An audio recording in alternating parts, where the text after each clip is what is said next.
Universities are key to Africa's development, academics say.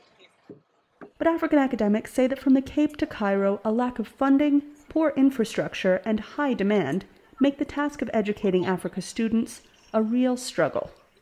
Most countries are trying to increase the number of graduates, university graduates, because it is important for economic development. And but the resources are limited, so that affects quality as well. And therefore we are struggling to balance the two, because you need the quantity, you need more graduates, but you need to maintain the quality, and the resources are limited. And even at one of the largest universities in southern Africa, money is a persistent problem. The University of Johannesburg recently hosted a summit on improving higher education in Africa.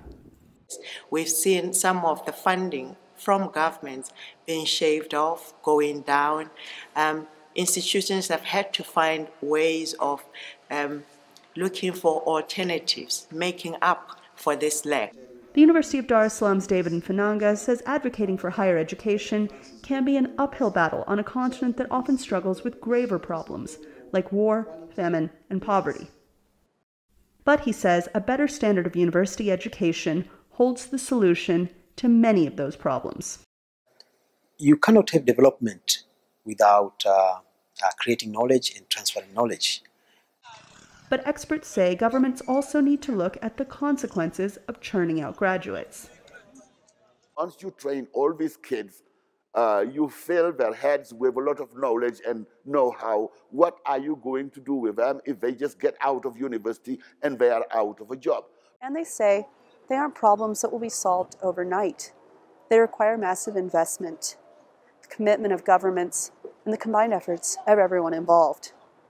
But they say that doesn't make this problem any less urgent.